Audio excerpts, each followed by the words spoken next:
दिल्ली विधानसभा चुनाव की तारीखों का ऐलान। आज दोपहर 2 बजे चुनाव आयोग की प्रेस कॉन्फ्रेंस।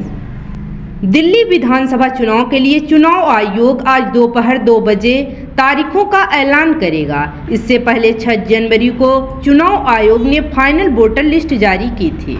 दिल्ली विधानसभा चुनाव के लिए तारीखों को ऐलान होना है। चुनाव आयोग आज 7 जनवरी दोपहर 2 बजे प्रेस कॉन्फ्रेंस कर तारीखों का ऐलान करेगा। दिल्ली की 70 विधानसभा सीटों के लिए फरवरी महीने में चुनाव होने के असर हैं। बताया जा रहा है कि दिल्ली में एक ही फेज में चुनाव हो सकता है। यहाँ अभी आम आदमी पार्टी की सरकार है। दिल्ली चुनाव में इस बार भी एएपी, बीजेपी और कांग्रेस के बीच चुनावी मुकाबला देखने को मिलेगा।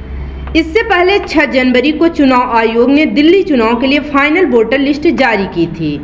दिल्ली में इस बार कुल 1,55,24,858 वोटर हैं। चुनाव आयोग के मुताबिक दिल्ली में इस बार कुल 1.55 करोड़ से ज़्यादा वोटर्स होंगे। इनमें पुरुष वोटर्स की संख्या 43,49,645 है, जबकि महिला वोटर्स की संख्या 71,73,952 और थर्ड जेंडर वोटर्स की संख्या 1,261 है। दिल्ली में 2020 के विधानसभा चुनाव की तुलना में 7.26 लाख और 2024 की तुलना में 3.10 लाख वोटर्स बढ़ गए।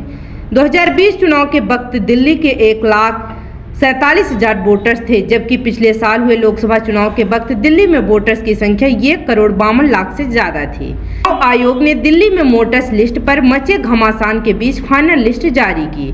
आम आदमी पार्टी लगातार वोटर लिस्ट से उनके समर्थकों के नाम कटे जाने के आरोपों को लेकर हमलावर है। कुछ दिन पहले मुख्यमंत्री अरविंद केजरीवाल ने प्रेस कॉन्फ्रेंस करके बीजेपी पर वोटर लिस्ट से वोटर्स के नाम हटाने के लिए अर्जी दाखिल करने के आरोप लगाए।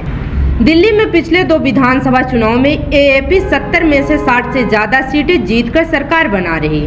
2015 के चुनाव में एएपी को 67 सीटें मिली थी। यह दिल्ली के इतिहास में किसी भी पार्टी का सबसे बेहतरीन प्रदर्शन था। इसके बाद 2020 के चुनाव में एएपी ने 70 में से 62 सीटें जीती, जबकि बीजेपी के खाते में 8 सीट गई। वहीं कांग्रेस पिछले 2 चुनावों से अपना खाता भी नहीं खोल सका।